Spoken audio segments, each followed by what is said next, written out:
Assalamualaikum warahmatullahi wabarakatuh. Sebelumnya, perkenalkan nama saya Eki Novik Evanes Janse dengan NIM 231110087. Saya mahasiswa keperawatan dari Universitas Rada Indonesia semester 5. Di sini saya akan membuat video penjelasan tentang masalah integumen. Masalah yang akan saya ambil yaitu tentang luka bakar. Nah, bagaimana video penjelasan tentang luka bakar? Mari cek videonya. Luka bakar adalah kerusakan atau kehilangan jaringan yang dapat disebabkan oleh panas api, lemak, uap panas, radiasi, listrik, dan kimia. Luka bakar merupakan jenis trauma yang merusak dan merubah berbagai sistem tubuh. Nah, luka bakar sendiri adalah luka yang terjadi akibat sentuhan permukaan tubuh dengan benda yang menghasilkan panas baik kontak langsung maupun tidak langsung. Kulit adalah organ tubuh terluas yang menutupi otot dan memiliki peran homeostasis. Kulit sendiri merupakan organ terberat dan terbesar dari tubuh.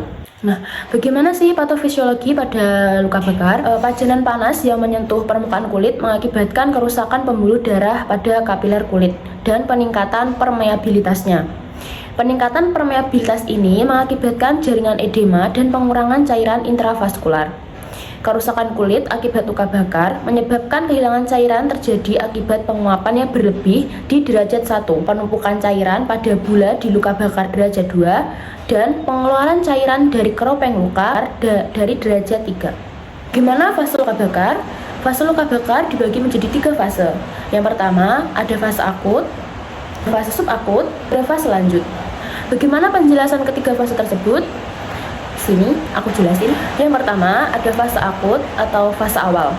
Fase ini dimulai saat kejadian hingga penderita mendapatkan perawatan di IRD atau unit luka bakar.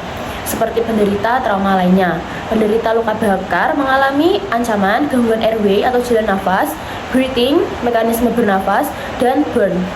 Kulit hiperemik berupa eritema, sedikit edema, tidak dijumpai bula, dan terasa nyeri akibat ujung saraf sensoris teriritasi. Nah, untuk fase yang kedua yaitu fase subakut atau hipermetabolik. Fase ini berlangsung setelah syok teratasi. Permasalahan pada fase ini adalah proses inflamasi atau infeksi pada luka bakar, problem penutupan luka, dan keadaan hipermetabolisme. Selanjutnya, fase 3. Nah, di fase 3 yaitu fase lanjut. Pada fase ini, penderita dinyatakan sembuh, namun memerlukan kontrol rawat jalan.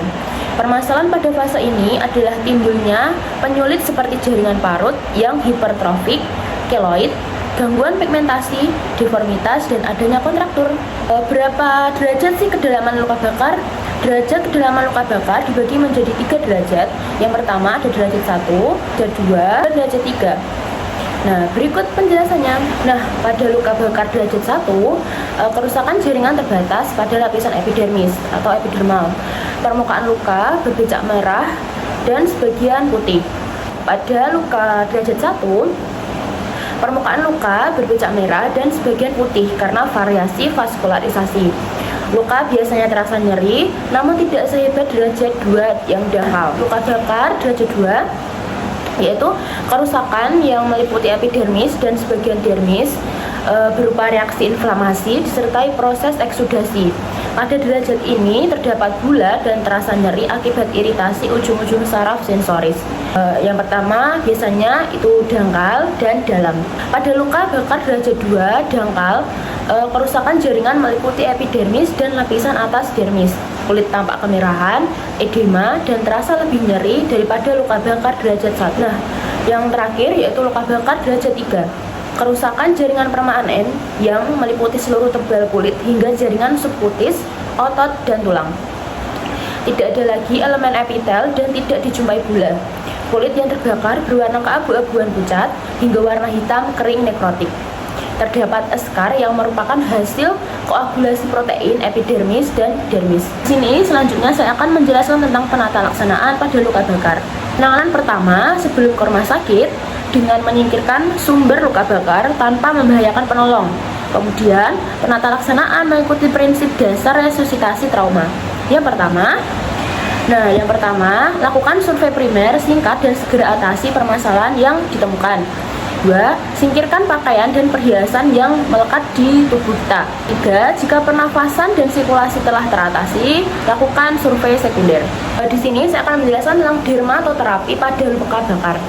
Luka bakar mengakibatkan hilangnya barrier pertahanan kulit sehingga memudahkan timbulnya koloni bakteri atau jamur pada luka, dengan resiko penetrasi patogen ke jaringan yang lebih dalam dan pembuluh darah sehingga beresiko menjadi infeksi sistemik yang mengarah pada kematian. Di sini disarankan pemberian terapi antimikroba topikal dalam bentuk salep atau cairan kompres atau rendam seperti silver sulfadiazin, phenite acetate, silver nitrate, povidone-ladin, citracin, dan antifungal seperti nystatin, lalu mupirocin, dan preparat herbal seperti moist exposed burn ointment atau terapi EBO.